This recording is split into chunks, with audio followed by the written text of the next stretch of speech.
મારે આ તબક્કે મારા માતા પિતાશ્રી, મારા પરિવારજનો અહીંયા ઉપસ્થિત છે, એમણે મને આને લાયક બનાવ્યો. કારણ કે હું સાવ ગામડામાંથી આવું છું. હું બાળકોને, યુવાનોને કહેતો હોઉં છું કે હું ધૂળી શાળામાં ભણ્યો છું, જ્યાં ટાઇલ્સ પણ નહોતી. ઘરેથી દફતરમાં આસન લઈને અને પ્રાથમિક શાળામાં એમાં શિક્ષણ મેળવ્યું છે. હાઈસ્કૂલના શિક્ષણ માટે મેં 5 કિલોમીટર સુધી સાયકલ ઉપર જઈને કર્યું છે. એમ છતાં મને કોઈને કોઈ જગ્યાએ કોઈને કોઈ માર્ગદર્શકે જ્યારે મને મદદ કરી છે, આ સમાજનું મારું ઋણ છે મારા ઉપર, અને એ ઋણ મેં આ 14 વર્ષ ચૂકવવાનો પ્રયાસ કર્યો છે.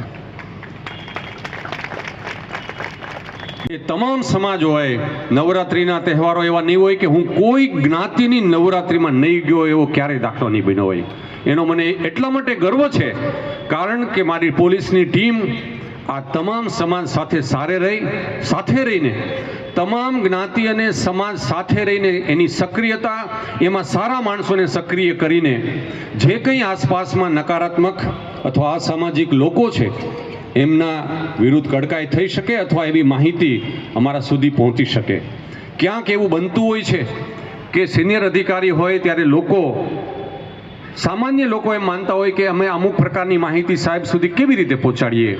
પણ મને એનો આનંદ છે, લોકોએ ક્યાંક મારા મોબાઈલમાં મારો ફોન ન ઉપડે તો વોટ્સઅપ ઉપર મને માહિતી આપી, અને એના કારણે અમે એના પરિણામ પણ આપી શક્યા. ક્યારેક સાવ કોઈ જાતના સંદર્ભ વગર સાવ અજાણી વ્યક્તિ, નાના માણસો ઓફિસમાં આવે, કદાચ ક્યારેક કલાક 2 કલાક એમણે બેસવું પડ્યું હોય કોઈ વિડીયો કોન્ફરન્સ અથવા કોઈ અન્ય એવા મિટિંગના સંજોગોના કારણે, પરંતુ દરેક અરજદાર મારી ઓફિસથી મેં એમને સારી રીતે સાંભળ્યા છે, અને જે એમને કાયદાકીય રીતે એમને ન્યાય મળવા પાત્ર હોય એ બિલકુલ ન્યાય અપાવવા માટેનો મેં પૂર્ણ પ્રયાસ કર્યો છે. ફરીવાર જિલ્લા વહીવટીતંત્ર તમામનો હું ઋણી રહીશ. આપનો સૌનો સહયોગ, એ જૂનાગઢ પોલીસની ટીમના એક મને નેતૃત્વ, એક લીડર તરીકે મને જે કંઈ સફળતા મળી છે એમાં આપ સૌ સહભાગી થયો. જૂનાગઢની તમામ જનતાનો હું ફરીવાર આ તબક્કે ઋણી છું. આ જિલ્લાના તમામ પત્રકાર મિત્રો છે, મને ગર્વ સાથે અને ખૂબ આનંદ સાથે હું આપ સૌનો પણ આભાર માનું છું. પત્રકાર મિત્રો માટેનો મારો અભિગમ બહુ સ્પષ્ટ છે, કારણ કે લોકશાહીની આ ચોથી જાગીર છે. એમણે હંમેશા અમારી ક્યાંક નાની કચાશ હોય તો એ ઉજાગર કરવાનો પ્રયાસ કર્યો છે, અને હંમેશા એ પ્રયાસને મેં પોઝિટિવલી લીધો છે, અને એના કારણે પણ અમારું પોલીસિંગ સુધર્યું છે.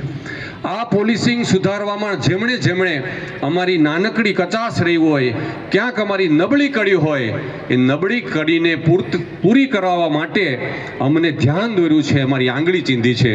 એવા તમામ પત્રકાર મિત્રો, એવા તમામ સમાજના જાગૃત આગેવાનો, અસંખ્ય એવા જાગૃત આગેવાનોએ અમારું ધ્યાન દોર્યું છે કે સાહેબ અહીંયા જોજો, અહીંયા નબળો માણસ છે, આ બરાબર પોલીસ સાથે આનું ગઠબંધન થયું છે, આ વખતે તમે આને આ કડકાઈ કરાવડાવો, આના વિરુદ્ધ કોઈ ફરિયાદ કરતું નથી. આવા અનેક લોકોએ, જાગૃત નાગરિકોએ મારા સુધી આ મેસેજ પહોંચાડ્યા છે, અને એના કારણે અમે એવા લોકો વિરુદ્ધ કાયદાકીય પગલાં લેવામાં સફળ થયા છીએ. એના માટે જે જાગૃત નાગરિકો છે, કારણ કે પ્રજાની સજાગતા, પ્રજાની જાગૃતતા, કારણ કે લોકશાહી વ્યવસ્થામાં કોઈ એક તંત્ર સ્વતંત્ર નથી. લોકશાહી વ્યવસ્થા જ એ છે કે વહીવટી તંત્ર એ પ્રજા માટે છે, અને પ્રજાનો સાથ આ બંને મળે છે ત્યારે આપણે લોકશાહી શાસન વ્યવસ્થાને સારી રીતે અને સફળ બનાવી શકીએ છીએ.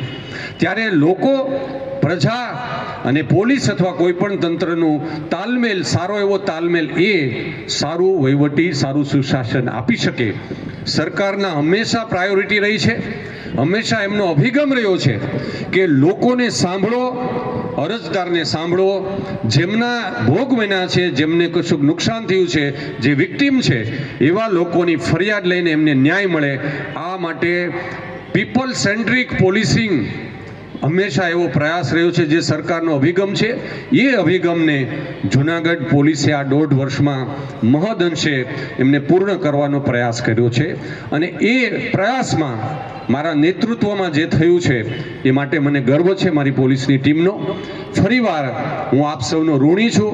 આ જે પ્રસંગમાં આપ સૌની ઉપસ્થિતિ છે, ભાઈ શ્રી રાજભા એ સ્વયંભૂ જ પોતાની રીતે મને કે સાહેબ મારે આપના આ જે વિદાય પ્રસંગમાં છે એ બિલકુલ આવવું છે, અને મારે સાહિત્યની ભાષામાં મારે આપના જે કંઈ પ્રેમ છે પ્રજાનો, જે કંઈ આપની કામગીરી છે એને મારે બિરદાવી છે. આવા અસંખ્ય લોકો છે કે જેમના પ્રેરણાથી, જેમણે મને જે પ્રેમ આપ્યો છે એના કારણે મને આગામી સમયમાં હવે પોલીસ વિભાગમાંથી હું નિવૃત્ત થઈને હું બીજી કોઈ પણ પ્રવૃત્તિમાં જોડાઈશ પ્રકૃતિ સાથે. કેટલાય લોકોના એવા પ્રશ્નો છે કે શા માટે સાહેબ આપે 50 વર્ષે, હજી આપની પાસે 10 વર્ષ છે, હજુ આનાથી 1-2 સ્ટેપ આપ આગળ પણ જઈ શકો, સમાજમાં સારું કામ, હજુ વધારે લોકોને ન્યાય આપી શકાય, સારું કામ કરી શકાય. હું આપની આ લાગણીને ખૂબ માન આપું છું. મને ખ્યાલ છે અને કરવું પણ જોઈએ. પણ હું આપને જણાવું મારી અંગત કેટલીક બાબતો કે જ્યારે હું તાલીમમાં હતો, સૌ પ્રાથમિક શાળાથી શરૂ કરી અને પીજી સુધીના મેં યુવાનોને ટીચર ટ્રેનિંગ કોલેજમાં ભણાવ્યા. ખૂબ સારી રીતે અને ખૂબ સંતોષ સાથે મેં શૈક્ષણિક કાર્ય કર્યું. મને એમ થયું કે સમાજ દર્શન કરવા માટે માત્ર શિક્ષણ વિભાગમાં રહેવાથી કદાચ મારું સમાજ દર્શન એકાંગી રહી જશે, અને એટલા માટે વહીવટી સેવામાં આવ્યો. વહીવટી સેવામાં મને બીજા ઓપ્શન મળતા હતા. એ વખતે પણ મેં વિચાર્યું કે પોલીસ વિભાગ એવું છે કે જે સમાજના તમામ વર્ગોથી એકદમ નજીક હોય છે, એટલા માટે મારે એ વિભાગમાં જોડાવું છે.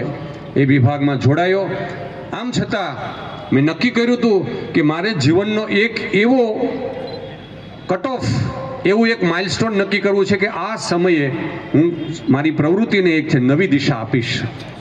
મારી જે ટ્રેનિંગ હતી 2011માં, મારા ઘણા બેચમેટ્સને મારી સાથે આ વાત થતી, મારા ઘણા સિનિયર અધિકારીશ્રીઓ સાથે પણ મારે આ વાત થતી કે મારી ઉંમર જ્યારે 50 વર્ષની થશે ત્યારે હું કોઈ પણ જગ્યાએ હોઈશ, મારું કદાચ નેક્સ્ટ 2 મહિનામાં પણ જો પ્રમોશન આવતું હશે, બીજા વર્ષમાં પણ આવતું હશે, બીજા કોઈ બેનિફિટ મળતા હશે, તો કોઈ પણ જાતના પેલા ટેમ્પટેશનમાં એમાં આવ્યા વગર હું ક્યારેય મારો વિચાર બદલીશ નહીં ને જે જગ્યાએ હોય ત્યાં જ, જે સંજોગોમાં હોય ત્યાં હું આમાંથી મુક્ત થઈશ. અને એનો હું આભાર માનીશ મારા સિનિયર અધિકારીશ્રીઓનો, માનનીય સરકારશ્રીના તમામનો, કે જેમણે મારા આ વિચારને મને મુક્તિ આપી આ સેવામાંથી. હું એમનો ઋણી રહીશ, કારણ કે મારા વિચારને, મારી આગળની જે દિશા છે એ દિશામાં આગળ જવા માટે મને આ હકારાત્મક બળ મળશે. આપ સૌનો પ્રેમ એ પણ આગળની જીવનના મારા એ પ્રવાસમાં, મારા જીવનના આગળની એ દિશામાં આપ સૌનો આજનો જે આ પ્રેમ છે એ મને બળ આપશે. આપનો પ્રેમ હંમેશા, ફરીવાર આપ સૌએ મને ઋણી કર્યો છે. જૂનાગઢની જનતા માટે મેં જે કંઈ કર્યું છે એ મારી ફરજના ભાગરૂપે કર્યું છે, પણ આપે જે કર્યું છે એ મારા ઉપર ઋણ કર્યું છે. હું ફરીવાર આપ સૌને નમન કરી અને ખૂબ ખૂબ આભાર માનું છું. ધન્યવાદ. Thank you very much.